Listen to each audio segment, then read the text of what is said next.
What is going on, you guys? I hope you guys are having a fantastic day. Today is finally the day that I'm gonna be doing a ranking of every single Fast and Furious movie from the worst to the best. Now I'm very excited to be doing this, and I'm sorry this video is very late. I know I was supposed to do this back in June, but I've had other things on my mind, and I've had a lot of important stuff to get done. So guys, it's finally time to do that ranking, and I'm finally glad that it's here for you guys. I know that it's late, but still, I hope you guys do enjoy it. Now, granted, before I start this ranking, I just wanted to say that I'm glad that you guys have stuck with me for this long. And also, comment down below what your ranking of this franchise is. Please don't be an asshole as to my ranking, whether you think a certain film you like might be near the bottom of my list or a certain film you hate might be near the top of my list. It's my ranking. There's no such thing as the right ranking. We have our own rank. You have your rankings, and I have mine. So there's really no point in fighting over that. So guys, let's get started as I rank all 10 Fast and Furious films from worst to the best. Now guys, number 10 is a film that I've had the most issues with, and it's a film that I don't dislike, although despite a lot of the issues, it's a film that I'm probably less likely going to watch again unless I'm doing a binge of any kind with this franchise in the future. And number 10 is Tokyo Drift. This film is the only film in the franchise to mostly shy away from the Paul Walker and Vin Diesel aspect of this whole franchise. And I would say the mob aspect of this movie did not really work for me at all, and I don't love the idea of them basically shying away from... I know it's supposed to be still like a street racing franchise, but the fact that they stuck it with drifting, that was a good idea that they could have helmed very well, but because they didn't fully utilize it and because it wasn't fully thought out, I really did think that they didn't really nail it very well. And yeah, the mob wasn't very threatening, didn't really buy their threateningness as well. And Lucas Black, come on, he did not need to play a high school character in this movie. He did not look anything like he was in high school. He looked like a college student or some guy who just graduated from college. So that's why I didn't like that character too much in this movie. And I do like the character of Han. I thought he was really cool in this movie, although you don't really get too much with him. And of course it ends with his death, and they, further, thought through that in F9, which, we'll get into we'll get into that one pretty shortly. But guys, yeah, this is the one that I've had the most issues with. I don't hate this movie. I can still watch it for what it is, but based off of all the films in the franchise, this is the one that I'm less likely to watch again. So yeah, number 10 is Tokyo Drift. Number 9 is the second film in this franchise I saw in theaters, and it's one that I should have loved, but I didn't, and that is Fast and Furious 4, the fourth one. Now, granted, I do like the idea that the reason why this movie is a little bit higher than Tokyo Drift is because I love the idea as to how they brought back Vin Diesel and Paul Walker, and how basically Letty was killed off by some people, and Dom has to try and figure out what happened to her. And there was a lot of drama surrounding that. And one thing I thought was kind of weird about this movie is that they made it almost sound like that Paul Walker and Vin Diesel had just met. Like these two hadn't even met before. And I was a little bit confused by that, because I'm not going to be honest with you guys.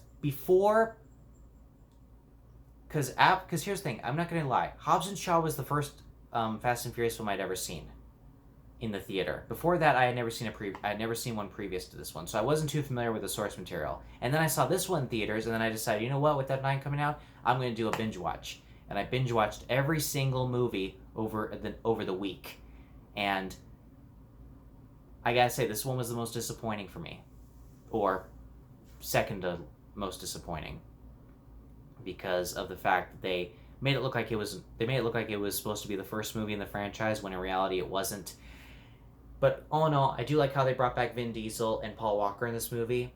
The racing sequences in this movie are good. They could have been better. Them racing through the tunnels underneath the mountains was fine. It was a pretty fun aspect, but I don't think they fully utilized it, and I don't love that part of this movie. And I like how this was the final film to have street racing as the main focus of these films. When starting from Fast 5 and on, they moved on to heist movies, which I think that was what this franchise really needed, was a heist change.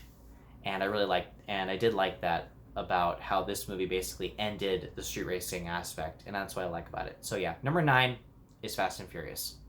Number 8, I might have to start dodging bullets for this one because this is a movie that I first saw in theaters, and when I first saw this film, I loved it. It was the only Fast and Furious film I had seen at the time, and that's Hobbs and Shaw.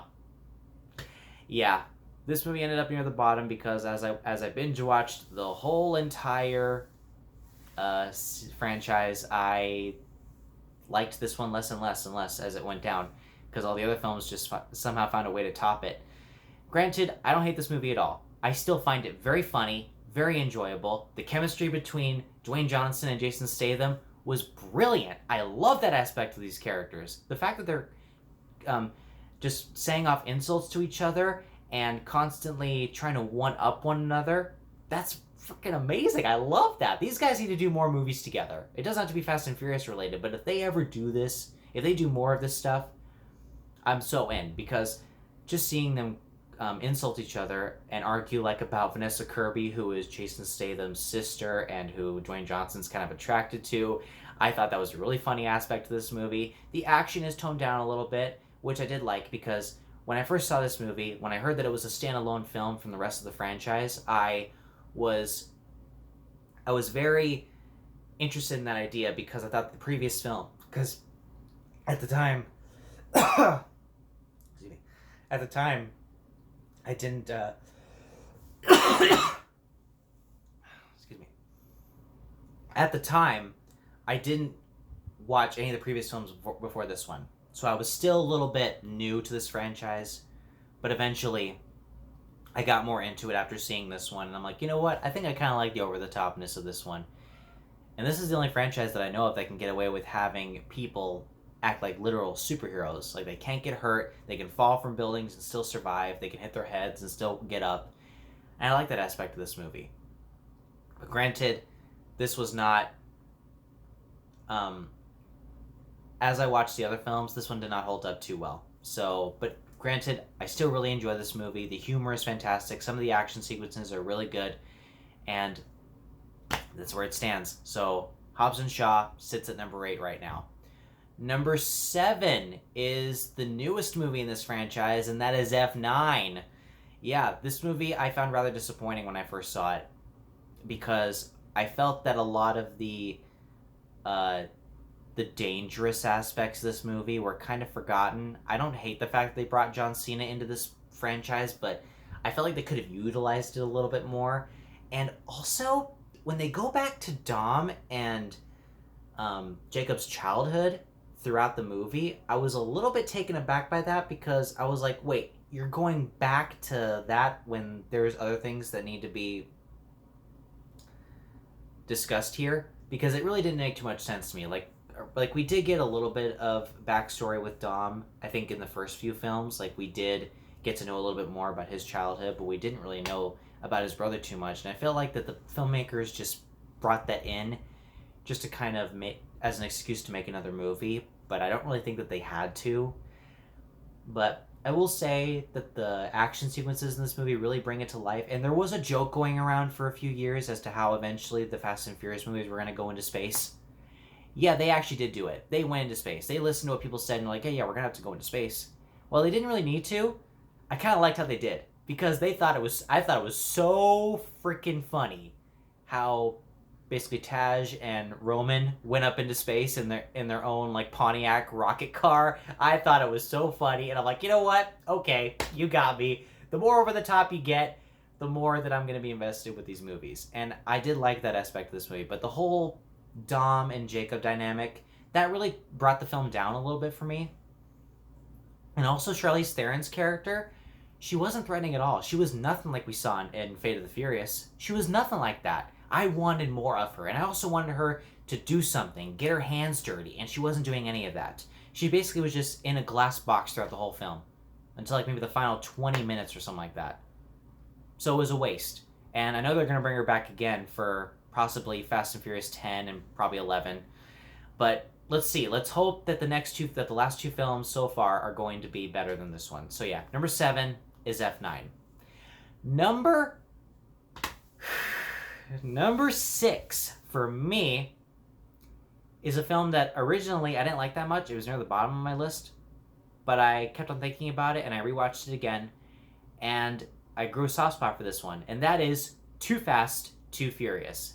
Now, this film, I do hold a soft spot for it because it's a very self-aware car chase movie that basically they took a risk by having Vin Diesel absent from this movie after the first one, but because they kept Paul Walker, that actually kept a lot of the heart and soul of what the first film had. And I like how they did that with this movie, because this movie could have been one of the worst sequels ever made if they got rid of both Paul Walker and Vin Diesel, but because they kept one of them, the movie was still exciting to watch. And this movie is basically car porn if you think about it. I know other critics have said that this is car porn, and yeah, you get a lot of cars in this movie. If you watch this franchise just for the cars, this is the movie that's going to give you the most of those. And you get a lot of car chases. Roman as a character, when he's introduced in this movie, I thought he was really funny. I thought he was a great partner to Paul Walker's Brian O'Connor. I thought he was really funny, and I liked their dynamic. And you know, there was a lot of mob stuff about the movie that almost didn't work for me, but you can basically watch it in the background for what it is, and I actually do really enjoy this movie for what they brought to it, and they took a big risk, and I think it did pay off for the most part. So yeah, number 6, Too Fast, Too Furious. Okay guys, these last 5 films are my 5 favorites. These are the ones that I have the least issues with. These are the ones that I'm more likely to watch again, and they are the ones that I personally do enjoy watching the most, especially if I was to do a binge watch. I could watch any 5 of these movies and not get bored of them. Number 5, a lot of people might put it near the bottom because a lot of people don't like this movie. That is Fate of the Furious. I do enjoy this movie a lot. A lot of people give it hate because of the reason that Dom basically breaks away from the crew, and this was the first movie that they had to make without Paul Walker. And this was after Paul Walker's death, and that was a very hard thing that they had to do.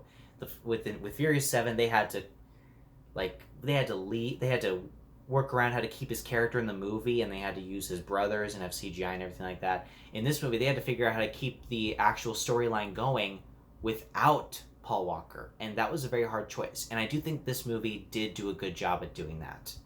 Because this movie, because Vin Diesel has said that Furious 7 was for Paul Walker, and he said this movie is from Paul Walker. And I do like that aspect of this movie, I do like how Dom has to basically break away from his own crew and go against them to protect someone that he loves. The one thing I hate about that, though, is the way they chose to reveal it. At the very beginning, when it's clear right in front of us that he's going to do something. Clearly, he's looking at a phone, and he meets Charlize Theron's character, Cypher, and he's looking at a phone like this.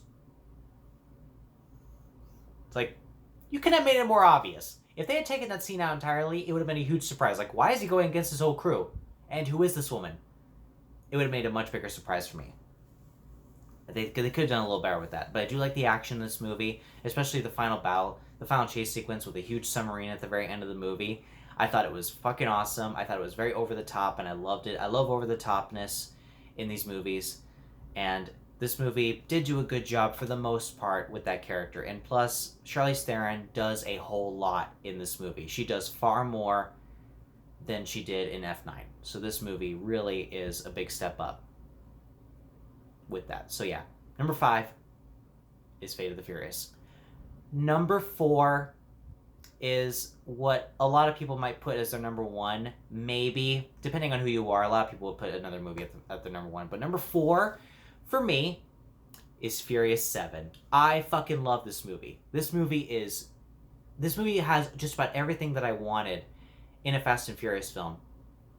Except for the fact that it doesn't have Dwayne Johnson as much. He's in the first 10 minutes of the movie, and then he's not around to the final 20 minutes of the film. So they kind of made him absent for the majority of the film, which I thought was kind of disappointing. And I thought the action sequences were a bit of a step down compared to the 2 previous ones before this one. But all in all, this movie was really well done. I loved the whole jump between the 3 skyscrapers with the Lycan Hypersport. I thought that was really fun. But and also the dropping of the airplanes, the dropping of the cars from the airplane. That was pretty awesome to watch. But this was the first movie where they, because basically, if you guys don't know, Paul Walker died during the making of this film, and they had to figure out a way to keep his character into the film and a proper way to send him off without being disrespectful. And I think that movie did it really well.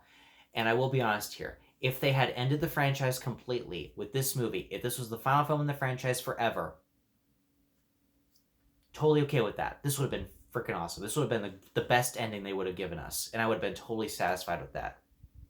Because they introduced a new character that maybe because I kind of forgot about this character, the character of, I honestly can't remember her name right now. I don't know. But she was a character who was introduced in this film, and I kind of forgot about that she was in F9. And yeah, so that's something that I think that they did do really well in this film. I don't like the fact that they kept Dwayne Johnson out from the movie. And like I said in my review for this movie, I never was going to say anything bad about Paul Walker and what they had to do to work around the fact that he was dead. And still, I don't have any issues with that. No issues about the CGI. And the fact that they just had his character look like he was separating from the group and riding when they rode off in different directions, that was the best way they could have done it. Fucking awesome. So yeah, guys, I love Furious 7. That's where it sits at number 4. Okay, these are my top 3. These are the 3 Fast and Furious films that I love the most. These are the ones that I am more likely to watch. Number 3 is the original Fast and Furious. I fucking love this movie because I love the whole buddy dynamic between Brian O'Connor and Dominic Toretto in this movie. I love how they are constantly trying to figure out what's going on, and they're going against the Asian gang in this movie, and how Brian O'Connor is trying to keep his identity a secret, that he's a cop from Dominic, and when it's revealed at the end, then they learn to become close friends, and Brian O'Connor decides not to turn him in, and he decides that he wants to keep Dominic Toretto from going behind bars. I love that aspect of this movie, and I think that they did a really good job with that. This film, a lot of people may not like this movie because of the fact that it's more street racing, but I do love that this is an original story. A lot of people say this might be a lot of people say this is a ripoff of Point Break. I can't really say that because I haven't seen Point Break. I've only seen the remake, and I thought it sucked. This one the other one I have not seen. But this film, I think, does really well at what it's trying to do. It's not trying to be self-aware, and I do love Paul Walker in this movie and Vin Diesel. They were great. This is like their first time being in a film together as far as I know. And I do love that aspect of this movie. So yeah, number 3 is the original Fast and Furious. Okay, number 2. Okay, these top 2 films, these are the ones that I've had the most trouble ranking because there are so many things about each of these movies that I just love so much. These films hardly have any flaws. And there's so many ways that I could say, oh yeah, this movie is definitely number 1, or then the following day, like, I'll change and say, no, this one is definitely near the top, and this one's definitely number 1. It always changes for me. But right now, I'm going to say that right now, number 2 is Fast and Furious 6. This movie's fucking awesome. I know I probably keep saying it's so fucking awesome, but trust me, when I say a movie's fucking awesome, it is fucking awesome. Because I love the idea how these people are going up against a guy who's trying to capture some important important computer documents, and I love the idea as to how they utilized a lot of the car chases into this film, because there's one scene where they basically go up against a tank on a freeway that I thought was like, my jaw was to the floor. I was like this. And there was even another scene they try to top it later on at the very end of the film with another scene involving a gigantic jet that I thought was like, oh my god, like they're really amping up the stakes here. Yeah, this movie could easily be number 1 for me. It could. This movie could easily be number 1 for the action alone, because I freaking love it.